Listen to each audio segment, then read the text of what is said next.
Money is not free, and when money is scarce, you are forced to rethink every single day, and I think that's fun. So there was a period when we delisted, for example, 5,000 of our sellers that were not up to the mark of what we wanted our sellers to be. Lady based out of Karachi who had brain cancer and she couldn't leave home, so she started operating a business on Daraz, and she was telling me, she's like, "Beta, मैंने जब ये शुरू किया था मैं कराची से सिर्फ काम करी थी, अब मैंने लाहौर में भी टीम रखी है। मैं इसलिए कर रहा हूँ, इसलिए अगर अगला मियाँ मंशा इस कमरे में से आएगा तो अगर आप एक कारोबार बना रहे हैं और अपने बच्चों को देना है आपने, तो अगर मैं 100 साल बाद अगर नहीं हुआ इस मुल्क में और मेरा बिजनेस नहीं हुआ तो आपका तो बिजनेस बैठ जाएगा। तो मुझे ऐसा बिजनेस बनाना है कि I am here for 100 years and you're here for 100 years." Hello and welcome everyone to DigiTales episode 64. My name is Ehsan Saya, founder and CEO of East River, and today I have a guest who I've had on before. But the last time he was on was in the middle of COVID, and his e-commerce business that he runs in Pakistan was going through dramatic shifts on how to deal with that challenge and that issue. And today there are a different set of challenges we're going to talk about. Ehsan Saya, the managing director of Daraz. What's up? How you doing? I'm good. I'm good. Good to see you back look here. Very nice. I know. Thank you. Oh, I don't know that, but thank you very much. That's a nice, humble way to look. I know. I look nice. You were here last time, and we did this online, partly because it was COVID and partly because I just started this thing and I wasn't sure where this is going to go. It was just conversations, and here we are doing this live. But I want to pull up a clip from the last time you were on, because you said something that I think is very relatable today. So let me play this for you. Something interesting about my childhood is I've never sort of lived in a place for more than 3 years until I eventually went to university in Canada. But it sort of, I think, is one of the things I learned out of never having lived in a place for more than 3 years is that I like being uncomfortable. You like being uncomfortable? Yeah, you should be comfortable being uncomfortable. Oh, okay. Well, then you should be the most comfortable man in this country right now, given the situation we're in. The economic climate, the consumption habits evolving, the purchasing power declining due to inflation, issues with remittances, the entire quick commerce businesses and startups completely blowing up and losing all of their funding. Yeah. You must be very comfortable in this environment. So from a country perspective, Fortunately, I don't have to be, I'm not the CEO of the country. Right. So I don't have to be comfortable being uncomfortable there. But I think from a business perspective, this really opens up a lot of opportunities as well, where you really have to fine tune your business. You have to really think long term and really do what's right. And I think in these times, if you really focus on building a solid foundation, when you come out of these difficult times, you've built stronger business, you've probably gained some market share, and all those things that you are able to do in this time when it's tough times, you reap the benefits of those in good times. It's very easy when money is free. When money is not free and when money is scarce, you are forced to rethink every single day, and I think that's fun. It's tiring. It's not that it's easy, but it's not meant to be easy. But you guys just went through that with COVID. You had to literally rethink the business and you had to repurpose it. Yeah. And then there was a huge surge in the way demand online was taking place. Yeah. Online banking blew up. Online transactions blew up. People really understood that, Pakistan ke andar commerce or e-commerce chal sakta hai. And then you repurposed and positioned the business well, and you grew the business well. You worked through those challenges. You came out stronger on the other side. And then this past year, the entire e-commerce startup space has been decimated. Yeah. What happened? Can you walk me through what happened around you? Because you guys are still standing, but what happened to the playing field? Yeah. So with the same mindset that I said, okay, in difficult times, you have to focus on what are the right things. Right. So during COVID, while businesses were coming online, we really made a conscious effort to focus on customer experience. Right. And I think, despite that many players in the industry and even within e-commerce have struggled and suffered, I think we actually haven't suffered as much because we really started focusing on doing what is the right thing for the business. So, there was a period when we delisted, for example, 5,000 of our sellers that were not up to the mark of what we wanted our sellers to be. Okay. We really started focusing on different categories like fashion, like groceries and lifestyle. And it still continues to be a focus. We started doing things for the business that were right long term. And I think, alhamdulillah, I think now we're able to see that has protected us to some degree. Of course, there is deteriorating purchasing power. There is dramatic uncertainty amongst buyers. And of course, we see the impact of that. But what we do see is that customers have not just stopped shopping. Right. It is perhaps जहाँ आप अगर 1.5 लाख का अगर आप एक AC लेने वाले थे, आप 1 लाख का AC लेंगे या आप अपना AC आप मतलब फिक्स करवा देंगे, but आप फिर भी you're gonna buy something. तो मे बी आप जाके कुछ होम डेकोर ले लेंगे, घर के लिए फर्नीचर ले लेंगे, या आप एक कुर्ता उठा लेंगे, कुर्ती ले लेंगे, मेकअप ले लेंगे, but you're still buying. Right. You haven't stopped buying entirely. It's just your buying behavior has evolved and changed. And I think that's been, for us, learning during COVID as well, is we really started moving our business away from just being known for electronics.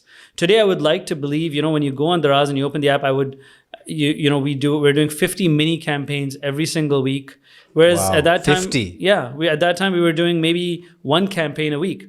But the idea is that you should come to Daraz, and this actually, I think I got inspired to some degree by my wife's buying behavior. She would go to Zara every night and she'd be on Zara, and I was like, "Yaar, mangwaogi kaise?" Right. But every night she would go and check out Zara, and I was like, what is it about Zara that pulls her in? Yeah. And it's this element of discoverability, something new, something interesting. And on Daraz now, we're really trying that even your banners is something interesting. I like camping. I want to see something that relates to camping. It's not going to generate perhaps all the sales in the world on day one. But the idea is to tell Ehsan that, hey, we have everything you need. So you'll reel in that customer with that interest thing. Exactly. And not just be a discount-driven platform, but an interest-driven platform. कि यार आपको कुछ भी चाहिए हमारे पास होगा. Now everything makes sense. My 10-year-old has bought more stuff from Daraz in the last 6 months. Good. And for the longest time, I couldn't figure out why. Why is she going and shopping for all sorts of random things? A punching bag, boxing gloves, football. She's like, oh, I shop. So literally, I have to leave behind money. Well, I don't. My wife does. No, you know what you should do is just have the credit card. Even easier. No, absolutely not. There's a reason we do it with cash, is because cash on delivery is great in that sense. You can budget your kids. So. If I uploaded a credit card, that card would be empty in 5 days. You're right. Can I borrow your wallet for a second?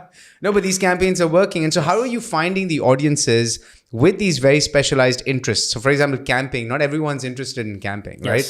So what is your targeting mechanism, and how has your marketing approach evolved when you focus on 50 small campaigns a month versus one big one every month? Yeah. So I think, we've really started segmenting our customers a lot better and trying to understand our customers a lot better, getting much more, putting ourselves in their position and their viewpoint to address their issues. We try not to send, enough notifications that annoy you.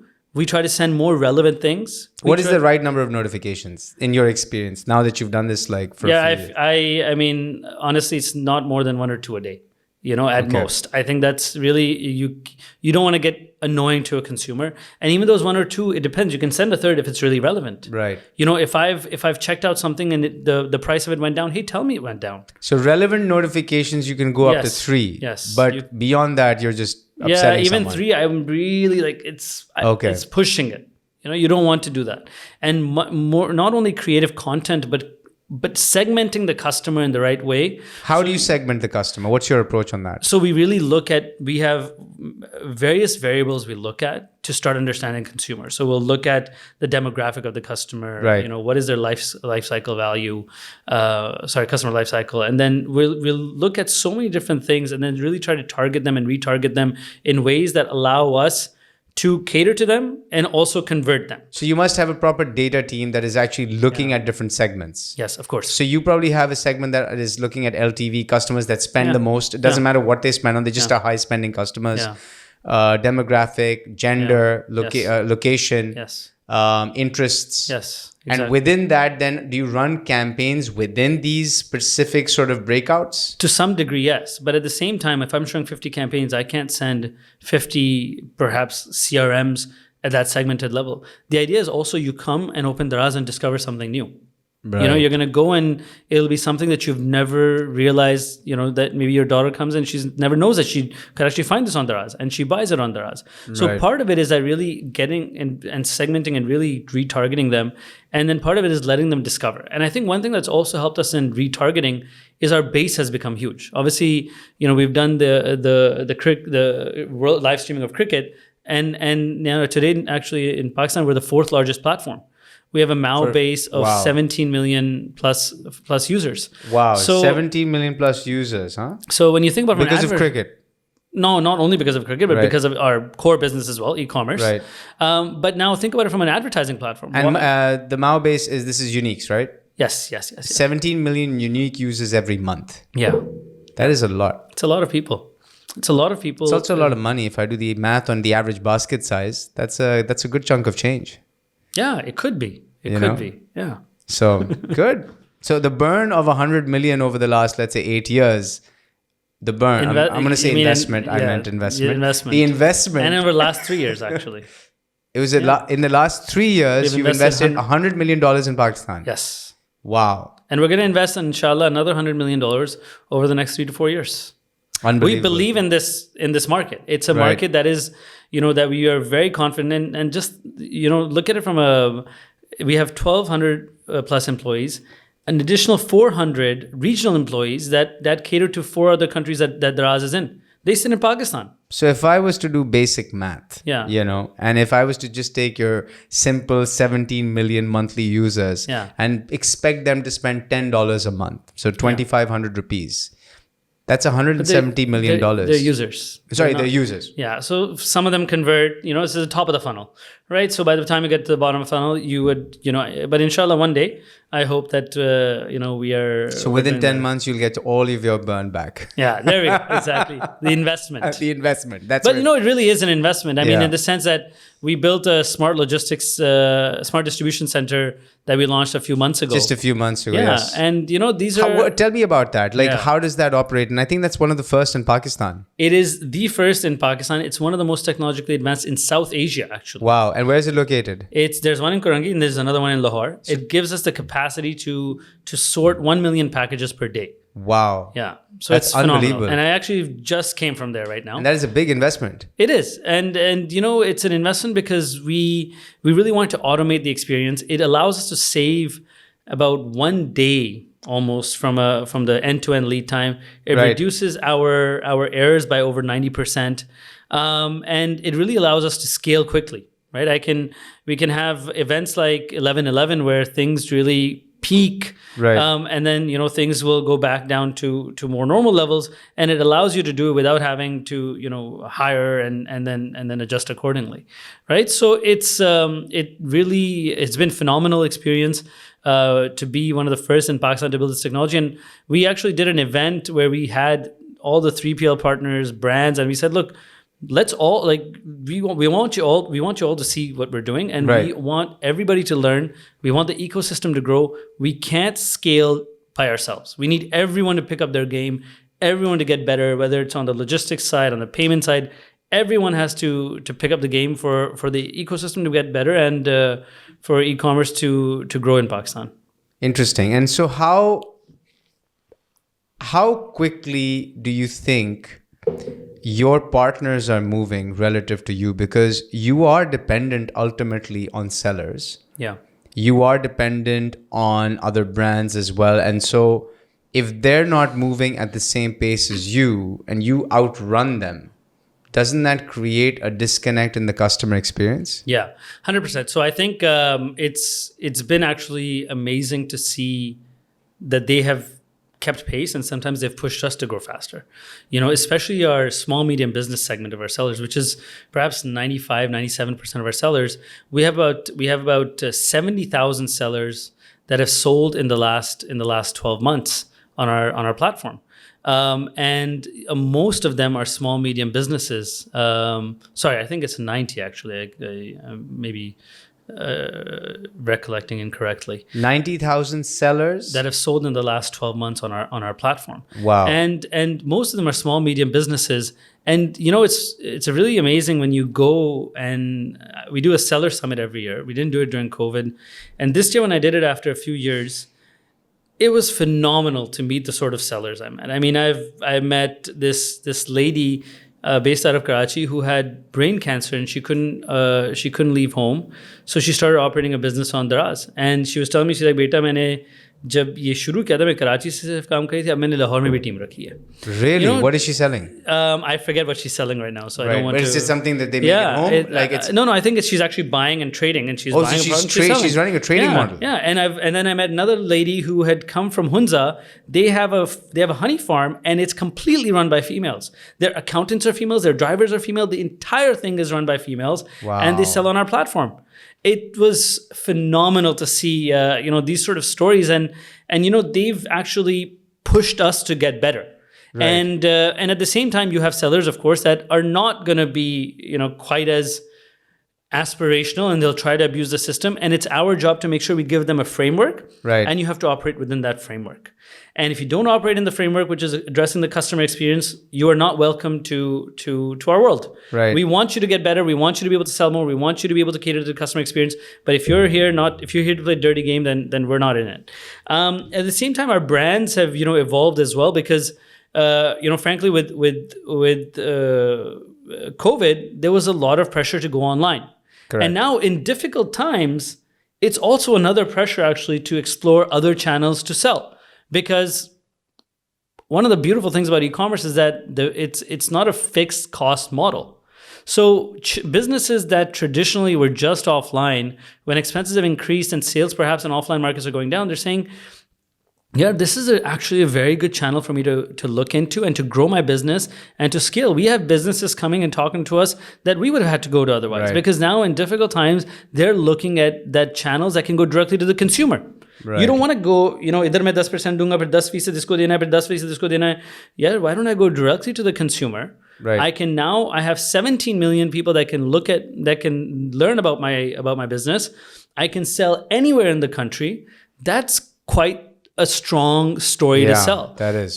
So even in difficult times, I think our industry is one that I think is resilient in that way. And how does you talk a lot about sellers and the development of sellers, and it sounds like you're creating an entire new ecosystem of entrepreneurs in a sense, by providing them this platform, and people who may not have, been in business or are working from home or are at home, getting into the space. But trust has always been a thing. How are you scaling trust? Because technically, if I was to look at this platform, to me, it's a platform that is scaling trust, because you're taking a buyer and a seller, and unless there is trust, there is no transaction. Yes, 100%. So how do you scale trust? Yeah, it starts at the onset when you tell the customer what to expect and you deliver what they're expecting. You allow them, we allow our customers and sellers to talk to each other by introducing something like live stream, which we actually use Cricut to, be able to penetrate that segment and get live stream up and running. It allows a very interactive session between the customer and seller and build that trust. So walk me through this live stream. Yeah. You're talking about the customer and the seller engage in person. Almost in person, right? It's a digital live stream where a seller is really talking about a product. Customer can ask questions. They can show ye falana product yun lagta hai. So it's like the shopping network. It's almost like, exactly, almost look at it that way. And we have now hundreds of sellers that are participating in this, that are, in fact, it's there's a person in China. His name is the Lipstick King. Right. I think just on 11/11, he does $1 billion of just lipsticks. Wow. But because there's people... And he's doing the live stream. Yes, and it's all through live stream. So this element of creating trust is super important, and it's end to end. So whether it's from the front end where there's Q&A, there's picture reviews, there's a live stream that you can interact with, there's the description that you're reading, the picture that you're putting up, all the way up to us, like I said, investing in the smart distribution to get lead times reduced, to be able to, for you to be able to get your product as soon as possible. And all the way to returns. We work with banks to reduce the times that it takes for a person to get their money back. We encourage you to return it. On our boxes, there's a QR code that says, scan this QR code, return your product. What is the return ratio? It's about, for quality, it's 0.6%. On a monthly transaction. Yeah. That's That's pretty low. On millions of orders. It's 0.6%. 0.6% on quality. Yeah. And what other metrics are there on returns? There is just returns because you're not happy with the product, right? Which I think is another % or so. There's also doorstep rejection if someone doesn't have the cash. Address issues and all of that. There's a lot of other issues like that. So if I total all of it, returns and cancellations, cancellations, rejections at doorstep, all of that combined is about 6.5%. That's very good. 6-7%. Because at scale, it can get complicated, but that's actually pretty good. But we've made a lot of effort on that, right? Like, pushing digital payments, making customers trust digital payments. You don't want to give your credit card because you don't know how much your daughter is going to spend. That's true. But, I know how much you spend. That's why I don't want to give it. That's why you don't want to give. And that's exactly why I want you to give your credit card. But, it's that you want to make sure that when you give a credit card, you get the product that you ordered. That if you're not happy, your daughter doesn't like it, she can return that product. Right. That experience end to end is what creates trust. And trust is very hard to create. And it's super easy to break trust. Absolutely right. It takes one bad experience for you to break trust. And we make a lot of, I was just looking at a video today where, we've started giving on birthdays, we send products to our customers. And we say, happy birthday, and we send them a little gift. Really? It's a catered that is it based on a certain spend level? Like, how do you select the customer? It's actually just on what sort of stuff they've been buying. So today I saw a video of a lady who'd received a purse. We sent her a purse, right? And it's really to build trust that we've got your back. Not everything will always go 100% as expected, but if it doesn't, we're here. We're not running away. Right. We're going to make sure it's right. I still get, when I was joking earlier that I carry a notebook and I write. I honest to God, people say, I don't want to tell you about my return. You're the managing director. So no, if I'm not going to fix it, then who is? Like, I have to own it. If I get a LinkedIn post, if I just don't respond, then what does it say to the rest of the organization? No, I have to respond. I have to own it. The entire organization has to own it. Otherwise, we will not solve the customer's problems. And at the end of the day, that's how you build a strong business, is by making sure the customer is happy. And if you have a trust problem in a transaction, something goes wrong, the wrong product gets shipped, it's bad quality, whatever, customer returns it. How do you, if the transaction has broken trust, what is the best ways you can rebuild trust with that consumer on the spot right there? Yeah. So what we do is if a customer hasn't come back, we actually reach out to them after as well. So once they return it, there's a time period. Once they return it, or for example, even if there's a delay. If we told you it's going to come in 3 days. If it doesn't come in 3 days, we're going to send you an apology voucher, so you can actually at least we can try to make up for a little bit that we did not meet our commitment to you. Is the voucher of value, or is it the amount on the voucher that the customer values? It's the voucher of value rather than the amount. It's also the sentiment that you didn't ask us for any money. We said, no, look, we messed up. And how does that change customer perception around sort of that experience? The retention is better, right? The customer comes back, they try it again. And you have the data support that improved retention. Yes. Or even, if you buy something less than 1,000 rupees, up to a certain amount of times in a month, we'll say, yaar, agar aap wapis de rahe hain, don't keep the product and just take your money back. And we've noticed that retention... Achha, to paise bhi le lein aur product bhi rakh lein. Of course, we don't do that unlimited amount of time. Right. But so don't get any ideas. I was going to teach my daughter that. I was going to say, that's why I made sure. But the idea is that, and when we look at the numbers, the retention on those customers is better. We really focus on and now we have to concurrently, you also have to focus on the seller's experience. Right. Making sure that whether if they get a return of a product, if a customer does something unfair with them, we're holding the customer accountable. We're making sure the seller is done right. Who does wrong more often, the seller or the customer? On average. The water tastes great. They're both equally wrong. Equally right. They're equally right. Ooh, you can't say that. Yeah. You can't say wrong, I mean. You talked about cricket. This whole cricket live streaming thing. Tell me, what has it done for you? I mean, why did you even get into this thing? Because no one thinks of an e-commerce shopping platform streaming a cricket game. I mean, that's not something that is typically synergistic. Yes. Or something that most people have seen. Yeah. What was the thought behind it, and what was the outcome? Yeah. I think the thought behind it was that we were launching live stream and it just wasn't picking up traction the way we wanted. And let me understand again, live streaming is basically a seller, the home shopping network model to some degree. Seller standing and explaining the product. Yes, seller, an influencer, someone explaining a product and saying, yeah, you should buy this product. On that product sort of homepage on Daraz. Yes. Right? Okay, and that wasn't picking up customers. It was picking up, but it was just, there wasn't the first interaction of it was difficult to create. So the World Cup was coming at that time, and we started exploring, and this was my CMO and I started sort of thinking that what happens if we go into cricket. And I remember I think at that time my daughter was just born, so I was in Canada, and Amar calls me and he says, "Yaar, ye opportunity hai, main ye soch raha hu. What do you think?" And we ran the numbers and we said, okay, we've always been a bit of a,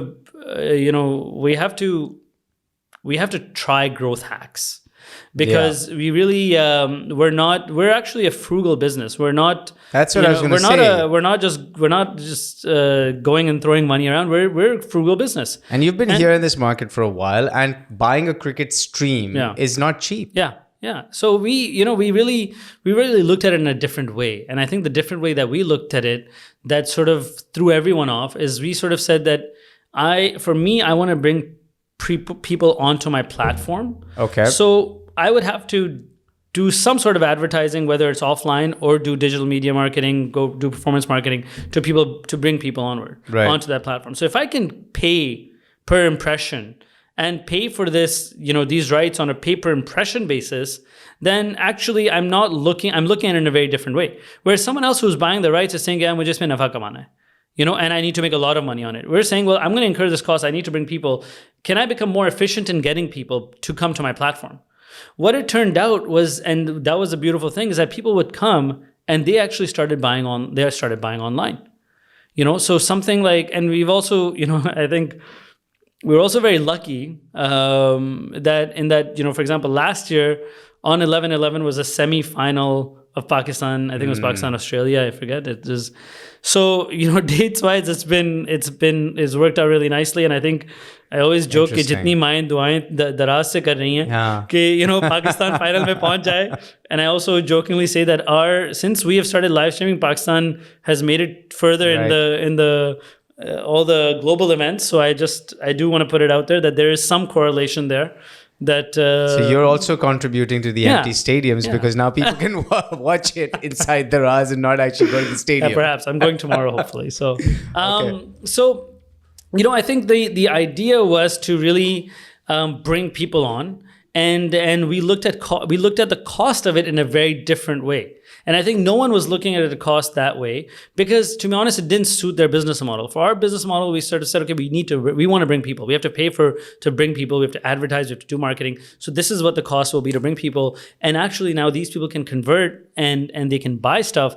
It really gives you an added bonus. And it really, allowed us to grow our platform significantly to a point where it's the fourth largest platform.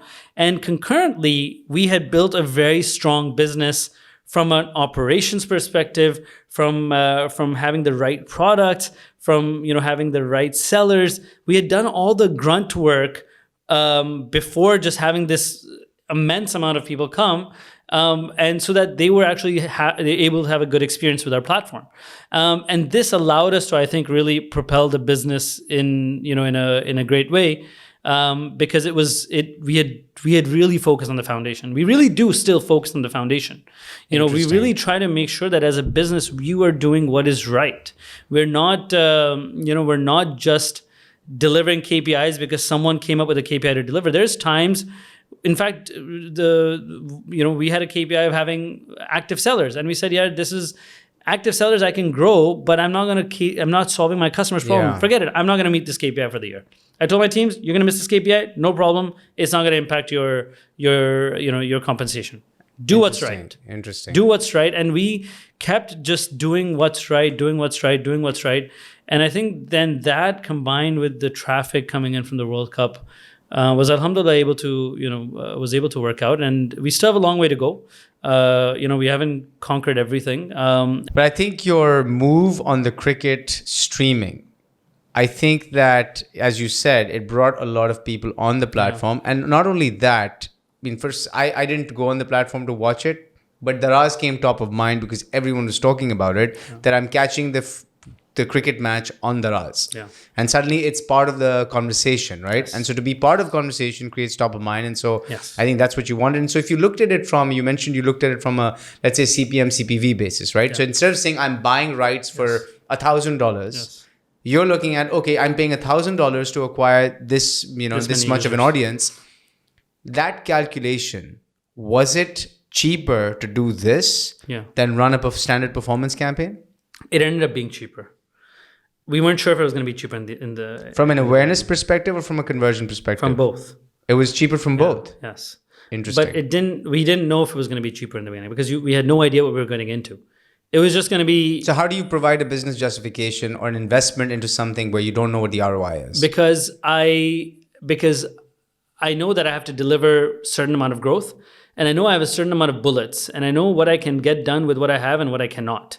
Right. So it forces me to think outside the box and take risks. There was 100% a risk. Yeah. I could have been sitting here and being like, yeah, this was a really bad decision. But that's life. But I mean, look, in Pakistan, as long as you focus on cricket, music, and food, you can't get it wrong. Yeah, so those three buckets are pretty much what every major brand capitalizes on or tries to own. Yeah, and I think this is what we were able to really do that, and we were also able to really show brands that there is an immense amount of potential in digital advertising for cricket. Right. So suddenly, rights actually became a hot commodity. Right. For in Pakistan, it went from no one wants to think about it, no one wanted it, to suddenly everyone wanted it. Yeah. Because we showed that there's millions of people. There's people in villages you have never heard of. We used to get pictures of people that are sitting by a campfire, freezing, और एक छोटा सा phone पड़ा हुआ है ऊपर, और सब गांव से बैठ के सब match देख रहे हैं. Really? Amazing. We got a picture from someone. It was in, I think, northern areas in the winter. They were showing. They took a picture of them watching cricket in the middle of nowhere. And so it really showed as well that there is this group, this segment of the market that really is someone that you can cater to. So it worked out from that perspective, where it ended up being more effective and efficient for us to spend on those rights. Well, you did this on a bigger scale of cricket. Yeah. Would you do this at a PSL level? We are. You are doing this at a PSL so level. We are going to be streaming PSL. We streamed it last year. So you're actually going to help PSL and the whole concept of a national sort of, the way you have NFL and baseball and there's for soccer leagues in Europe. Yes. You can actually help drive that kind of culture in Pakistan with regional cricket teams. कि भाई मेरी पेशावर की team है और मेरी सरगोदा की team है और मेरी सियालकोट की टीम है और सब हर जगह बैठ के देख सकते हैं. That's fantastic. I think that is a great way to not just promote a national sport but also sell product. I think that's important. I want to switch gears into something a little complicated. The whole quick commerce blow up from last year. Yeah. What did they do wrong? I mean, was it greed? Look, I think it's hard to say greed, but I think it's different when money is free. And, it went from money being super free to money not being available, and it went very quickly. So I think that's also the complexity that I think sometimes people overlook, is that your investors were throwing money at you, and they were throwing aggressive targets. Yeah, but if you're running a business, if you're a startup entrepreneur, I mean, startup entrepreneurship is about bootstrapping. It is about making the business take the next step with nothing. Yes. And when an investor comes and gives you money and says, I need you to go through this money and then deliver this sort of growth, you do wrong things for the business. You do things. Why would you do the wrong things? I mean, and if the investors, it's not. You're not thinking it's the wrong thing. It's not that यार ये गलत चीज़ है मैं कर रहा हूँ. Right. But it's that यार मुझे ये चीज़ करनी है in order to grow. So आप 100 रुपए की चीज़ लेंगे और 88 की बेचेंगे.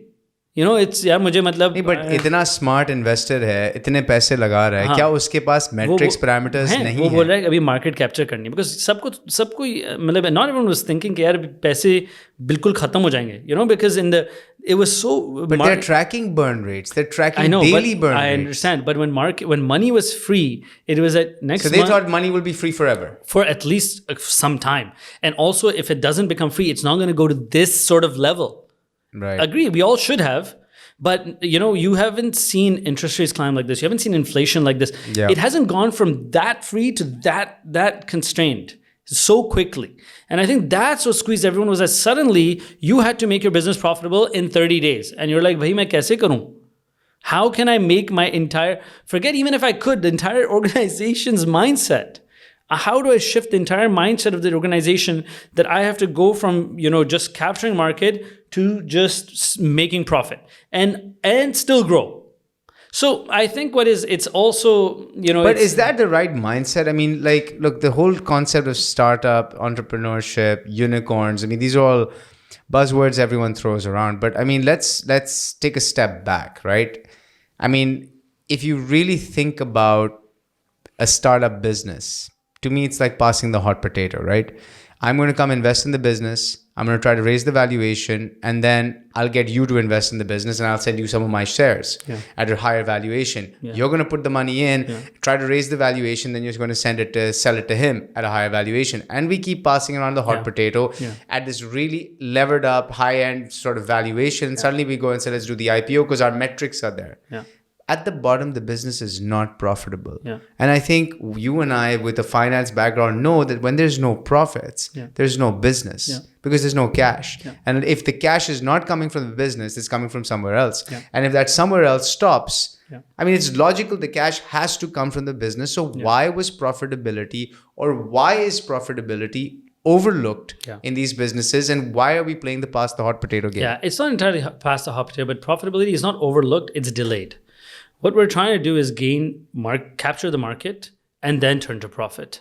So the idea was that capture as much of the market as you can. But you're buying that. You're spending money to do that. You are. With the hope that when tomorrow you turn off your discounts, for example, that those customers will have had an exceptional experience and they would have received their delivery in 20 minutes. What happened to Kareem? They turned off the discounts and they blew up pretty much the business. Right. So I think, and agree. I think I think every business has had the struggle of how do you turn off discounts and continue to gain. In Pakistan specifically, because you see Pakistan. Yes, it's a different market. I agree. Do you think Pakistan really is the e-commerce sort of greenfield market that everyone claims, 220 million people and there's, unlimited potential? I mean, let's be honest. To me, Pakistan is a market of 40, 50 million people who have daily active digital connections. We have very little disposable income. Our GDP per capita is $1,500, and that's because you've spread it over 220 million people. The question really is this market sustainable for e-commerce investments when you pull the discounts away? With discounts, everyone's going to buy. Yes. I'm definitely going to take a ride in a Kareem for 600 rupees from Clifton to Nazimabad, but the minute you turn off that discount, that's not what I'm doing. Yeah. So is it really the market everyone thinks it is? Yeah. Without discounts? Yeah. I think we've also shown that without discounts, you can build a strong business. But it's taken you how long? I agree. It's not, but it's also focusing on the right sort of discounts. And I think that is where we, again, said, okay, we have to make the right decision. What is the right discount? Explain it's that. It's not, the right discount is, I don't want you, if you want to buy something, I don't want you to go from not wanting it at all to wanting it.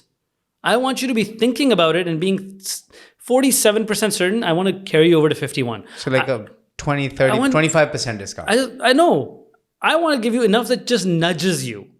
I don't want you to not want a TV and then been like, yaar, ye to TV mujhe muft mein mila hai. मुझे मुफ्त में बेचना है तो फिर क्या फायदा बेचने का? I want to. So what is the number? Number क्या? Discount का percentage कितना होना चाहिए? But again, it all depends. There's no one number. It's that, for example, I want to convert you from being an electronics buyer. I want to get you to start buying fashion, and then I want to get you from fashion. I'm willing to pay for that. Because so technically you're saying strategic discounts. So you're thinking differently. Your platform allows for a variety of products. Yes, right? Exactly. It's not a ride-hailing platform only offers one thing, and then they've gotten into food and all of that stuff. But you're saying keep the customer. But again, even in ride-hailing, it said, okay, you say you need a discount for a certain type of ride. You need a ride for a certain type of day. You need a discount for a certain. It's customer segmentation at a very granular level. It is a bit easier for us, yes, because we look at different products. We're trying to shift them to different categories. But besides ride hailing, a lot of e-commerce companies could have done it rather than just saying, "This blanket discount do or this becho." That's where I think the two areas where the quick commerce companies have probably been a bit wrong is that they over discounted and operations was not a priority. So they basically acquired at any price And operations, they were not efficient at. They were not efficient. There was not a focus because abhi bas bechna hai. And I think it's in our core. Our operations is extremely efficient. But it's also something. How long has Daraz been? I know, but it has been efficient for a long time. Right. We have been focusing on making it efficient because it's not hard to sell. It's hard to get the product to the customer. The other thing is the advantage you have is your parent company. Yes, 100%. I mean, look at even our automated distribution center. The technology is given by Alibaba, right? The tech transfer is a lot easier for you than it is for, let's say, a startup like an Airlift, which has just been given money and nothing else. Yeah, but it's prioritizing the KPIs on operations as well. Prioritizing the leakages in the business. Did you think quick commerce was a good business model fundamentally? So it's very interesting you asked that because there were many town halls where the entire company would ask me and the CEO that if we don't do this, we're screwed. We're done. Why would I need someone to deliver an ice cream in 20 minutes? Because is that even profitable? Because everyone was doing it. But that doesn't mean... One second. Yeah. So that's why the pressure was there. Was that, agar hum nahi karenge aur sab kar rahe hain, to we're not going to be able to survive in the market. And we made a very conscious decision that, look, our strategy in groceries is not to get you something in 20 minutes. You want to get something in 20 minutes? That's fine. You can get it somewhere else. You can maybe get a Pepsi. I don't want to sell you a Pepsi. I want to sell you a different product portfolio that you will want the same day. I needed diapers for my daughter. I ordered it before 4 p.m. I got it the same day. She didn't have no diapers. She had enough to last until the night. And I got it the same day. And I got it at a very good price. So I'm willing to let go of someone who just wants a Pepsi and a bag of chips. Because that's a different product portfolio they're focusing on. My focus on product portfolio on e-commerce is not necessarily just singular items. It's more that you want to do weekly top-ups or bi-weekly top-ups. So you're saying important versus urgent. So you're saying important versus urgent. You want to focus on what's important. Yeah. It'll take a few more days, and that's fine. Yeah. But you don't want to be in what's urgent. And I want to have everything that you want. I want to make sure that when you go on Daraz, on Daraz Mart, you have all the products that you need. They're constantly in stock. So it's never that, yaar, ye cheez nahi hai, ye hai, ye cheez nahi hai. I want to make sure I give you everything you need. I make sure I give it to you the same day or next day. And I make sure I give it to you at a very strong price. I want to make sure that experience is one that you are not going to look for one item in it because it's not going to make sense. But something that if apne mahine ka apne ghee ya tel le liya hai, phir you run out of it. And you say, this is a very economical way for me to top up, for me to be able to get my bi-weekly, monthly shopping topped up or purchased for the entire month. I'll come back to quick commerce again for a second. You talked about, let's say, the chips and the, let's say 7-Up, Pepsi, whatever, and I'm buying snacks. Yeah. My snack basket, let's say, is worth 200, 250. I'm sitting in the office. I can't step out. I ordered it. 20 minutes mein mere paas aa jaye. It's expensive. The problem is that 200 rupee basket, the margin is maximum, 10%? Yeah. It's 20 rupees. Yeah. Now, why would me as a customer pay the delivery fee? Because if I'm just doing simple math, the distance it would cover the rider, the cost of the rider, his bike, his fuel, all of that is at least 70, 80 rupees for the ride at a minimum. Kam se kam. Kya 70 rupees आप charge कर रहे हैं customer को? नहीं, आपने कहा discount है, वो मेरी तरफ से free है. Yeah. The bag, that basket is offering you 20 rupees of profit. Yeah. You are burning 80 rupees. Yes. Even if you did not burn 80 rupees and you said, my customer se charge karta hu to earn the 20, which customer would be willing to pay nearly 50% as a delivery fee for an instant solution? And Ehsan, this is where the spend was, again, the mindset was we invest to capture the market and the customers use the behavior on a daily basis. We make sure that Faizan comes... But aapne capture kar bhi liya. Let's say what I'm trying to say is you've captured it. You've spent all the money, you've captured it. The problem but the idea is that tomorrow you will not... The concept doesn't make sense. You won't do 220 ki shopping agli dafa. You're going to add a few more things. You're going to get your food. You're going to do all these things. So you're saying that 220 quick commerce is your way of hooking someone and reeling them in. Yeah, and you will be able to sell them more and more expensive. Wasn't cricket a better solution and reeling them in through a cricket live stream? Yeah, of course. I mean, I didn't do quick commerce because I don't believe that was the right business model. 100%. I'm very glad that we stood our ground and we didn't do it, and it was the right decision. And so quick commerce should only be viewed as a reeling in the customer business, which means that what Munchies was for Unilever, that was a flawed business model as well, because they had nothing else to offer other than Munchies, like snacks. And that's why at some point I'm sure they, that's why they looked at it to shut it down. Exactly. But the idea is to continue upselling to the customer as well. And then second thing that they would do is, today you're saying you make 10%, but there are quick commerce companies that are private labeling their products. Right. Jahan wo dal ka 1 kilo pe, they can make 40-50%. Right. So you start reducing your cost as well. You start becoming sustainable and saying, yaar, theek hai, agar aapne dal leni hai, so why do you need this branded dal? We can give you dal that's less, that's cheaper. Yeah. And over here I keep my money because I'm selling directly to the consumer. Yeah. I can start eating that. So there are ways to be able to monetize that business. I just think it's an expensive cost of acquisition. And you rightfully said it. If you cut off the discounts, it falls very quickly. Whereas I think in our business model, if we reduce the discounts, we really try to shift it in a different way. But you also mention it differently. You're discounting it just enough that the person thinks twice. But we are now. It wasn't always the case. It wasn't always the case. We've also done stupid discounting at times. Yeah, of course. It's fair not. Enough. But this is why I also love these times. They really force you to think what is the right thing, and also tough times allow you to say, "Yeah, I have to do it. I have to do it. I have to do it." Yeah. And so you really push your business. You push your own comfort level, and it allows you to be comfortable being uncomfortable. That's true. And so would you say the same challenges applied to ride hailing as they did to quick commerce, or was that a whole different reason for a bust up and swivels in the air? Well, airlift, we know what happened, and then Kareem's operational challenges. I mean, we understand commerce. We get that. We understand the challenges, the operational inefficiencies.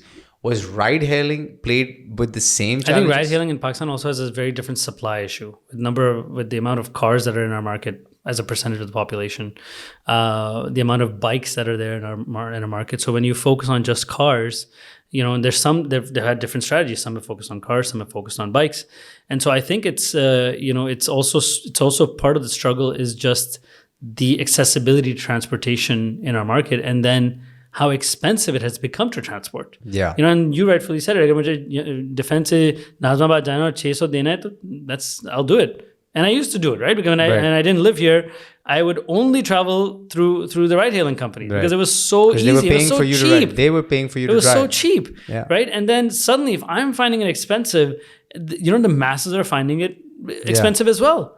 So I think that business model also, it's a supply gap and supply issue as well. That's there, along with when you have a lot of your drivers, captains, they have cash constraints. So whether they need to get paid in cash, they need to get paid digitally. Their reality is very different than perhaps a seller of mine who's lining up his business and working capital in a way that once it streamlines, he knows कि पैसे मुझे कब मिलेंगे, मुझे कब देने, and he does the internet. अगर मुझे पेट्रोल लेना है, भाई मुझे पेट्रोल के तो पैसे अभी देने. So that reality is different. So then a fleet supply operation would make more sense on ride hailing, which did not happen. It was individuals trying to manage, and supply issues were there. But if you let's say even took motorcycle ride hailing, if you approached it from a fleet mindset, कि मैं आऊँगा, मैं 100 bikes लूँगा, 100 bikes से 100 driver लगाऊंगा और मैं उस fleet को operate करूँगा बाइकिया के through. Yes. Would that make more sense? Yeah, the issue with bikes is also it's a very average ride the ride value is like very low. 100 रुपए होगी, 120 रुपए होगी, ऐसी कुछ होगी. So how can that business even scale? It can scale, but then it's such an incremental amount of money. मतलब ठीक है, 20 रुपए बना लोगे on every ride, and then you have to really scale, to be able to make a lot of money. So then is fleets the solution? Like instead of doing individuals, कि वो bike चलाएं या गाड़ी चलाएं, the model should be कि मैं 5 गाड़ियाँ से कम पे नहीं आऊँ या मैं 10 bikes से कम पे नहीं आऊँ, and then it creates a different type of investor mindset in this. There are people much better than me who can answer, who you also know. So you should definitely have them on episode 65. They will be back. They will be back, but I thought I'd get some views from outside as well. But where do you see the opportunity then? So if it's commerce has had its challenges, you guys seem to have weathered through them. Ride hailing has had its challenges. Where should the next startup entrepreneur looking for that unicorn opportunity, if they're not passionate about some specific thing, where do you think they should be looking? In which direction? Fintech? Yeah, maybe look, besides direction, I think it's also the way of looking is, I think what this time has taught us is that Focus on the unit economics, focus on the profitability of the business, making sure you're solving the customer's problems. That takes time. It does. The Gen Z Zoomers or whatever they want to call themselves they're in a rush. Yeah.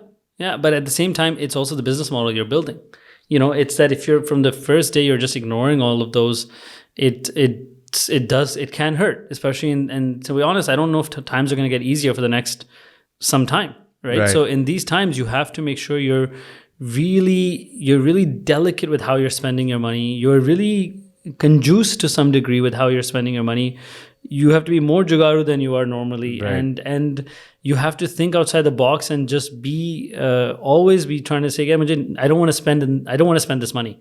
I mean, I would say we're a relatively big size business, and we're, like I said, we're conjuice. Like I am conjuice with my spending, and I look at my P&L all the time, and maybe this it constantly is something that I keep a pulse on. And it's creating that mindset within the organization. No one in the organization will just go and burn money right now. They're really the entire organization is focused on profitability. I don't need to do profitability. I have the entire organization coming with brilliant ideas on how to build a very profitable and sustainable business. And I am very honest about it. I went to my sellers and I said, यार मुझे पता है कि मैंने आपके commissions बढ़ाए, मैंने handling fees introduce की, मगर मैं क्यों कर रहा हूँ? मैं इसलिए कर रहा हूँ, इसलिए अगर अगला मियाँ मनशा इस कमरे में से आएगा, तो अगर आप एक कारोबार बना रहे हो और अपने बच्चों को देना है आपने, तो अगर मैं 100 साल बाद अगर नहीं हुआ इस मुल्क में और मेरा बिजनेस नहीं हुआ, तो आपका तो बिजनेस बैठ जाएगा. तो मुझे ऐसा बिजनेस बनाना है कि I am here for 100 years and you're here for 100 years. So I need to build a sustainable business, and I really believe that building a sustainable business and standing on long-term fundamentals of the business is an opportunity right now. You can get away with doing it. You can really focus on it right now.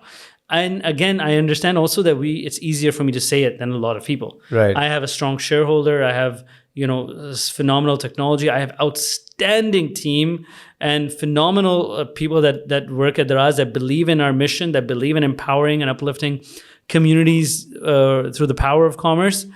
So it's easier for me to say it. I recognize that as well, and I'm not naive about it, that I can just sit here and say, yeah, ye karna chahiye. It's tougher if you're just starting in your in your 1-bedroom apartment. It's definitely tougher. That's true. Absolutely. But the idea is that you have to still focus on the right things and not just go out there, and you can still be frugal with your thing, with your business, but still believe in a purpose and a mission, and build a business around it. And I think that's a very valid point, is that have a purpose and a mission. I think what happens oftentimes is people build a business for the sake of building a business, or because it's the hot thing to do and will make lots of money, or I found an investor whose money I can burn.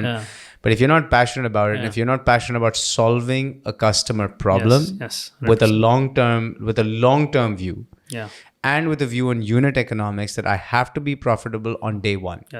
I think that no matter how much investment you can bring into that business, you're going to falter at some point. Look, today we're not profitable. We're not profitable yet, but we're working actively towards it, and we're really making sure we do all the right things in this market to be able to work towards that. It's the mindset as well that we need to work towards it, getting the entire organization to believe that is the right thing. And like I said, I do believe in these times you can really push for that. Makes sense. Thank you, Ehsan. This was a great chat. I think we touched on pretty much everything we could think of in the entire e-commerce space, and I think Daraz has really sort of taken off since COVID, and the kind of things you're doing with cricket. It's a very unique way to look at customer acquisition. And best of luck, and hopefully we'll have you back when you guys are doing 34 million MAUs. Episode 108. 108, exactly. Thank you so much, and stay tuned, everyone, to the next episode of Digitales. Don't forget to subscribe below, and thank you for tuning in. Bye-bye.